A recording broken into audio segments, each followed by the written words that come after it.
Nuestra convocatoria a tomar conciencia también de este caso, que puede ser la línea entre la supervivencia y la ruina, para movilizarse sin demora. Hoy los invitamos a sonar sus cacerolas a las 8 de la noche como señal de protesta contra el gobierno nacional y su conspiración contra la Constitución, las leyes de la República, petróleos de Venezuela y el futuro. Bueno, estaba el diputado Gómez Sigala, estaba Mael García y otros dos diputados que tienen que ver también con el área de economía.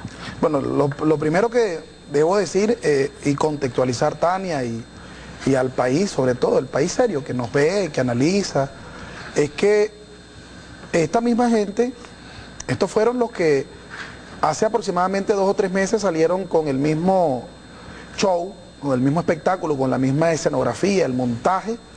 De pronto cambiaron el vocero para hablar de un punto de cuenta que habían logrado, porque esto viene de un punto de cuenta también. Aquel tenía que ver con una propuesta que hacía el ministro Giordani conjuntamente con el Banco Central de Venezuela, como debe ser, porque hay un convenio monetario para tales efectos, de cómo diversificar y proteger nuestras reservas internacionales. Y una de las sugerencias era diversificar las reservas operativas, es decir, lo que tenemos en financiero, en cash, diversificarlos en la banca por lo que estaba pasando en el mundo, y la segunda propuesta era traer el oro a Venezuela, que ya no habían razones por qué tener el oro fuera de Venezuela. Bueno, ellos denunciaron esto como una situación terrible. Al final dimos el debate ante la Asamblea Nacional, el oro ya está regresando a Venezuela, diversificamos las reservas internacionales y fue un acierto para eliminar o minimizar el riesgo que se cernía sobre nuestras reservas internacionales, es decir, sobre los ahorros de los venezolanos. Ahora tocan otro tema. Ahora vienen con otro show, con una además grandilocuencia y con todo lo que caracteriza a este señor que, bien sabe manejarse, pues, en los medios televisivos, habitualmente ha estado allí manejando el tema televisivo, ¿no? Ahora ellos critican el mecanismo de financiamiento que se ha creado en el Fondo Mixto Chino-Venezolano. Un fondo que permite que nuestros activos, que son fundamentalmente el activo petrolero, puedan ser el soporte de financiamientos que vayan adelantándose para inversión social, para reanimación de la economía, para importaciones necesarias para el buen vivir de los venezolanos, para el vivir bien de los venezolanos, entre otros rubros que activen el aparato productivo. Nuestras relaciones con China están todas enmarcadas en convenios internacionales aprobados por la Asamblea Nacional, por tanto son ley de la República, que cubren el marco jurídico para este tipo de convenios y fondos que permitan hacer inversión. Ahora bien, el fondo de pronto llama la atención porque es un fondo grande, es un fondo pesado, es un fondo que China no le daría a ningún otro país en América que no sea Venezuela. ¿Por qué se lo da a Venezuela, diputado? Por las características de reservas internacionales que tenemos, por las características de reserva petrolera y porque nosotros tenemos una deuda que no llega al 25% del Producto Interno Bruto en un contexto mundial donde las deudas públicas de los países superan el 100%, en el caso de Europa, Norteamérica y algunos de la América Latina están por encima del 60%. Estas condiciones de tener capacidad de reserva, de tener una petrolera en plena producción, pero además tener condiciones macroeconómicas estables y un sistema financiero estable, le permite a China, además por la buena afinidad, digamos, diplomática y de relaciones que hemos mantenido, poner una cantidad de dinero importante que la República Bolivariana de Venezuela tiene sin duda alguna cómo responder. Ahora, ¿qué nos permite esto? Bueno, que Venezuela este trimestre creció 4.2%, bajó 1% el desempleo frente al trimestre pasado, de 9.3 a 8.3. Aspiramos crecer en un margen de 4%, tal vez un poco más, en el año 2012. Eso va a seguir derrotando el tema del desempleo, pero también la pobreza. Y lo estamos haciendo con un socio estratégico, China, la segunda economía del mundo, pero increcento, porque hay una que es la primera, pero viene cayendo. Y China, por el contrario, viene creciendo. De manera que creemos que este fondo constituido entre China y Venezuela ha permitido motorizar la economía, pero también debemos decirle a los venezolanos que este fondo tiene 3 tramos. El primero de 4 millardos de dólares, que ya se pagó, porque es un mecanismo de financiamiento inmediato, que con el petróleo, de una vez que China consume, se lo va descontando. Pero adelantamos el financiamiento. Ese es todo el asombro, pues. Y lo segundo es que los otros 4 millardos que ya entregaron del segundo tramo, en febrero se terminan de pagar. En vista al buen flujo, al buen pagador y a la sustentabilidad del fondo, se decide hacer un fondo más amplio, y no a 1 año, ni a 2, sino a 10 años, de 20, y utilizar la misma metodología de pago.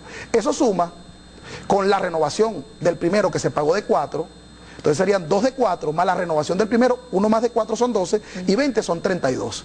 Esos son los 32 millardos de dólares que planteó el ministro Giordani, que dispone Venezuela a través del Fondo Mixto Chino-Venezolano para la inversión y motorizar la inclusión y el desarrollo de los venezolanos. ¿Cuál es el sustento entonces de la denuncia de los diputados?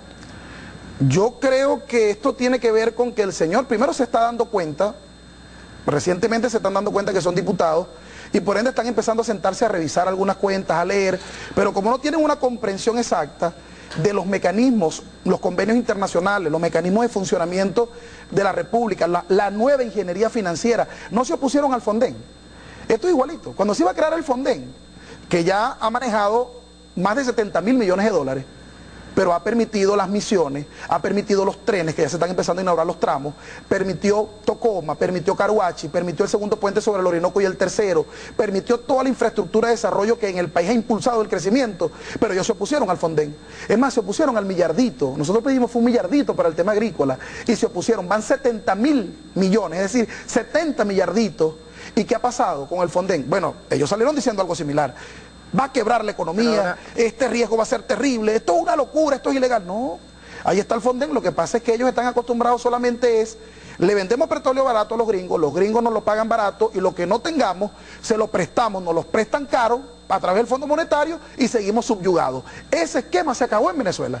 Entonces, cuando no es este el esquema, entonces ellos sienten que por dentro, no sé, las palomas o qué cosa le da por dentro, se muy nervioso, y vemos ese tipo de rueda de prensa. Cuestiona incluso, diputado, el mismo financiamiento, o sea, el hecho en sí de que Venezuela reciba financiamiento en este momento. ¿Cuál es la diferencia? Usted que está en la Asamblea Nacional, que tiene que revisar esos convenios, que tiene la responsabilidad ante el país, ¿cuál es la diferencia entre el financiamiento que se está firmando ahora y los que se firmaron, que endeudaron a Venezuela, que dejaron a Venezuela como estaba antes de la revolución? Esa es una buena pregunta, porque además ellos tratan a través de una especie de artificio matemático, como una especie de ficción matemática, tratan de decir de que el presidente Chávez recibió la deuda en 34.000 millones de dólares, y ahora la tenía en 130.000, porque están sumando, bueno, cosas sobre cosas, ¿no? El país debe saber que nuestra deuda está en el orden de los 71.000 millones de dólares, tanto externa como interna. Pero hay una gran diferencia. Cuando nosotros recibimos el gobierno en el año 99, la deuda era un poco más de 34, creo que eran 37.000 millones de dólares, si no me falla la memoria.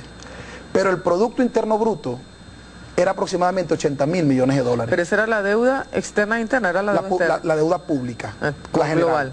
La global. Además, la mayoría era 90% externa, porque ellos nunca utilizaron el mecanismo de deuda interna, sino la externa, que pesa más porque no la dominaban ni la controlaban, y era tasa variable, y con condiciones políticas específicas que las vivimos en el 89, y trajo como consecuencia el Caracazo. Pero además de ello, Tania, la economía apenas llegaba a algo así como 80 millardos de dólares. Es decir, que de cada 2 bolívares que tenían los venezolanos, 1 era de deuda. De cada 100 bolívares del tamaño de la economía, 50 era para la deuda. Hoy podemos hablar, sí, son 71.000 millones de dólares, pero nuestro Producto Interno Bruto no es 80 como cuando ellos nos los entregaron, sino que es 362.000 millones de dólares, lo que implica que la deuda representa el 24,3% del PIB, y ellos saben que la deuda solamente se mide frente al PIB, y lo podemos ver en una familia. Tú ves tu capacidad de crédito, de pagar un crédito en función al ingreso de la familia, al tamaño del ingreso. Si el tamaño del ingreso de la familia son de 2.500.000 bolívares, es el 25%. Pero si el tamaño de ingreso de la familia es apenas 700.000 bolívares y te endeudas por 500.000, oye, estás en problemas. Pero además, si esa deuda la adquiriste a tasa variable, te la pueden cambiar allá afuera cuando les da la gana. La adquiriste toda en dólares, nosotros tenemos mixta en este momento, las 71 están casi que a mitad. Pero además lo adquiriste con mecanismos perversos como el Fondo Monetario Internacional, que incluye recetas de recorte de inversión social.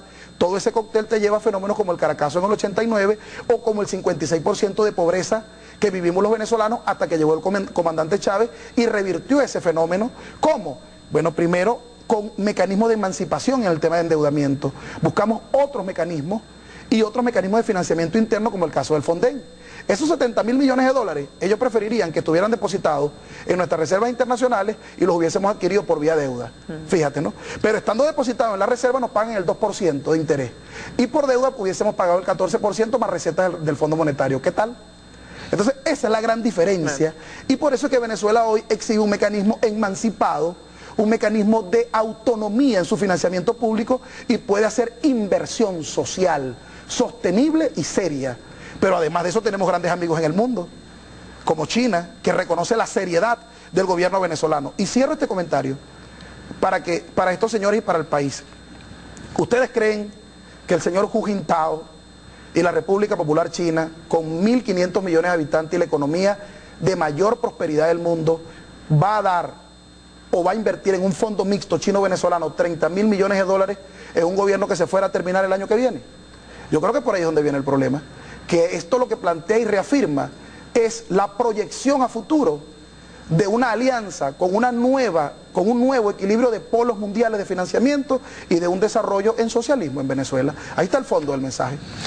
Sí, como usted lo ha dicho, diputado, si es así, yo le preguntaría a esos otros diputados si esa rueda de prensa y ese llamado a cacerolazo, porque hubo un llamado a cacerolazo, ¿es por la patria o es contra la patria? Pero como ellos no están aquí, es contra la joya. Vamos a pasar al otro tema. En principio contra la joya, porque ellos no le van a cambiar las joyas a las señoras que le están dando. Después no le van a ayudar a pagar las cuotas Renard Huerta.